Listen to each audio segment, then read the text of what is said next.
तो शेर जी ने धन की मोह माया ममता सब कुछ छोड़ करके नौका को किनारे लगाकर कहां पहुंचे? राजा के पास पहुंचे। जा करके राजा को प्रणाम किया भक्ति से प्रेम से, और राजा से कहते हैं हे राजन, भक्ति युक्तेन चेतसा, इतना श्रद्धा इतनी भक्ति इतना प्रेम इतना विश्वास के साथ हे राजन आप किसकी पूजा कर रहे हो, और आज आप पूजा करने का प्रयोजन क्या है आपका? तब राजा ने कहा कि सुनो, यह पूजा अतुल तेजस्वी वाले श्री हरि विष्णु भगवान हम सबके परम पिता परमेश्वर की पूजा चल रही है। यही तो हमारे परम पिता परमेश्वर हैं। हाँ, ठाकुर जी हैं महाराज, हमारे बाबा जी हैं, जगत का पालन जगत का कारण जगत की सृष्टि के रचयिता सृष्टि का पालन करने वाले जगत का सहारा जगत के आधार परम पिता परमेश्वर नारायण। कहते हैं कि इनकी पूजा क्यों कर रहे हैं हम? बोले राजा ने कहा सुनो, आज इनकी पूजा मैं अपने घर में संतान पाने के लिए कर रहा हूं। संतान की अभिलाषा थी जो बहुत धन बांटा लेकिन पूरी नहीं हुई। आज इसी कारण भगवान के सामने मैं प्रार्थना कर रहा हूं, इनके नाम का सुमिरन कर रहा हूं कि प्रभु अपनी कृपा करो। साधु ने कहा कि आप जो यह कर रहे हैं, श्रद्धा है आपकी, प्रेम है आपका, विश्वास है आपका, क्या नारायण उसी तरह उसी जिम्मेदारी से आपका कार्य पूरा करेंगे क्या? तब राजा ने कहा मेरे मालिक में, मेरे देवता में, मेरे नारायण में मेरा पूर्ण विश्वास है कि जो मैं मांग रहा हूं आज नहीं तो कल वह मेरा परमात्मा मुझे अवश्य देगा, अवश्य देगा। तब साधु ने कहा कि राजन, मेरे घर में भी यही समस्या है, जो समस्या है आपकी वही समस्या हमारी है। बोले क्या है? बोले मेरे घर में भी तो संतान नहीं है, तो क्या यह कथा मैं मेरे घर में करवाऊं तो मेरे घर में संतान होगी? तब राजा ने कहा श्रद्धा से प्रेम से भाव से विश्वास के साथ अगर करोगे तो 100% लाभ प्राप्त होगा। अगर मन में दुविधा रखोगे महाराज तो जीरो भी नहीं मिलेंगे। प्रेम रखो, विश्वास रखो। तब उन्होंने क्या किया?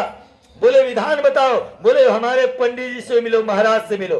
तो वहां पर पहुंचे महाराज, जा करके महाराज के सामने बताया। पंडित जी ने कहा सुनो, संकल्प छुड़वा लो, संकल्प ले, दूर रखो बेटा। कहते हैं संकल्प ले लो, तुरंत सत्यनारायण व्रत कथा करूंगा। ऐसा पंडित जी ने सेठ जी को संकल्प दिला दिया। सेठ जी ने राजा को प्रणाम किया और प्रेम से अपनी नौका को सहला करके अपने स्वदेश को चल दिए। जब अपने घर पर पहुंचे, इनके पत्नी का नाम क्या है? श्री लीलावती देवी। महाराज पहुंच गए और जा करके कहते हैं हे प्रिय, अपने प्रेम से पत्नी आई। बोलिए बोलिए पतिदेव, क्या बात है? अरे बोले सुनो, हम रास्ते में आ रहे थे, एक राजा से मुलाकात हुई और उन्होंने कहा भगवान सत्यनारायण की व्रत कथा संतति को देने वाली है, संतति को देने वाली है। अगर हम लोग भी भगवान की कथा करेंगे तो हमारे घर में भी बाल गोपाल आएगा, हमारे मन के अनुसार हमारे इच्छाएं पूरी होगी। पत्नी धार्मिक थी भाई। अभी पुरुषों को ज्यादा टाइम नहीं मिलता ना घर में रुकने का, पूजा पाठ करने का, व्रत करने का, या समाज में उत्सव में कथा में जाने का। ये सब आजकल कौन संभाल रही है? हमारे घर की देवियां, हमारे घर की नारियां, हमारे घर की शक्तियां वो धर्म को संभाल रही है।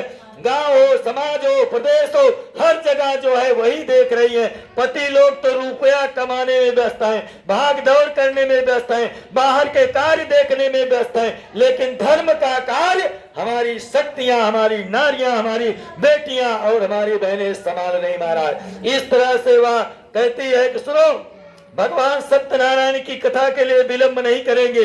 बोले क्यों? बोले मुझे ऐसा लगता है कि इस कथा को हमें शीघ्र कर लेना चाहिए। पत्नी क्या कहती है? शीघ्र कर लेना। लेकिन सेठ जी ने कहा सुनो प्रिय, मैंने संकल्प लिया है, जब हमारे मनोरथ पूरे होंगे, हमारे घर में संतान आवेगी, तब हम लोग भगवान की कथा करेंगे, तब कथा करेंगे। तो पत्नी ने कहा पति देव, अगर आपने संकल्प ले ही लिया है तो जैसी आपकी इच्छा। हाँ, पति देव पर पत्नी भाई छोड़ दी। और उसके बाद क्या हुआ? समय चक्र बीता। कहते हैं वह पत्नी स्वभाव में आई, गर्भवती हुई, धीरे धीरे धीरे चक्र चला, 9 महीना बीता, 9 महीना उपरांत उनके घर में सुंदर श्रेष्ठ कन्या का जन्म हुआ। कन्या कैसी? शुक्ल पक्ष के चंद्र की भांति प्रतिदिन कला कला बढ़ने वाली। जैसे शुक्ल पक्ष रहता है, प्रतिपदा को चंद्रमा निकलते और पूर्णिमा तक यानी 15 दिन में उनका पूरा शरीर होता है। चंद्रमा का शरीर कितना दिन में पूरा होता है? 15 दिन में। वो भी कौन से पक्ष में? शुक्ल पक्ष में। तो शुक्ल पक्ष में चंद्रमा युवा हो जाते हैं, जवान हो जाते हैं, और कृष्ण पक्ष में क्या होते हैं? वृद्ध होना शुरू हो जाते हैं, शरीर गलना शुरू हो जाती है, नष्ट होना शुरू हो जाती है। ये सब किस लिए हुआ? रूप का अभिमान। चंद्रदेव को यह अभिमान हो गया कि संसार में तीनों लोकों में मेरे जैसा सुंदर और इतना स्वरूपवान दिव्य कोई पुरुष नहीं है। इसलिए कहते हैं कि उनको श्राप हुआ और वह कुरूप हो गए, शरीर गलने लगा।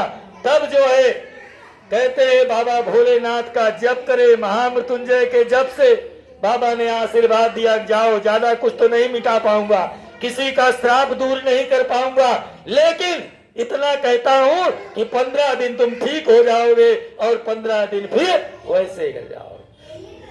तो शेर जी की कन्या कैसे बढ़ रही? चंद्र की तरह धीरे धीरे बढ़ती रही। शेर जी बार बार कह रहे हैं कि एक काम करो सेठानी, मुझे बहुत दिन हो गया, अब मैं कमाने जाऊं। सेठानी ने कहा सुनो, इधर आओ, जाना, लेकिन कब जा सकते हो? जब बिटिया के लिए जो संकल्प किया है कथा का, वो कथा कर लोगे, जब बिटिया का नामकरण करा दोगे तभी घर से जा सकते हो। बिना कथा सुने नामकरण किए हुए तुम चले जाओगे तो मैं इस बिटिया को, इस कन्या को क्या कह करके बुलाऊंगी? शेर जी ने कहा वाह रे देवी, ठीक है, मैं अभी पंडित जी को लाता हूँ। गांव में गए महाराज, एक पंडित जी से कहा कि भाई महाराज जी घर में चलना, मेरी पत्नी बहुत ही आप लोगों की भगवान की प्रेमी है, अगर वह कहे कि कथा सुनाना है तो कथा मत सुनाने लगना, सिर्फ मेरी बेटी का नामकरण करना महाराज, हम लोग कथा बाद में करेंगे। महाराज जी आए, पति पत्नी बैठे, कन्या को गोद में लेकर मां बैठी। अब पंडित जी ने कहा कि साधु जी आपके कन्या में क्या गुण है, क्या गुण है? तब साधु ने कहा बाबा अभी क्या गुण बताऊं, मेरी कन्या जिस दिन से पैदा हुई है उस दिन से प्रतिदिन कला कला कला कला कला कला कला कला बढ़ती रहती है, प्रतिदिन बढ़ रही है। तब बाबा ने कहा सुनो, आपने जो बताया है इसके गुण में, वैसे तो एक देवता बढ़ते हैं, वो कौन से हैं? बोले चंद्रमा। अगर चंद्र की भांति तुम्हारी कन्या भी प्रतिदिन कला कला बढ़ रही है तो इस कन्या के अंदर भी चंद्रमा का गुण होगा। तो हे शेर जी सुनो, आपने जो इसके प्रशंसा में का शब्द सबसे पहले बोला है, तो तुम्हारी कन्या का नाम हम का से ही निकाल देंगे। आज से तुम्हारी कन्या का नाम कलावती पड़ेगा। अच्छा देखो, जथा नामो तथो गुणा, अजथो गुणा तथा नामा। लेकिन गुण कैसे जानेंगे? पहले तो नामकरण कर देते हैं ना, गुण तो बाद में सामने आता है। तो इसलिए कहते हैं कि माता पिता का जो आपका नाम माँ बाप ने रखा है उसको सार्थक कैसे कर सकते हो? जैसा नाम है वैसा कर्म करोगे तभी सार्थक होगा ना।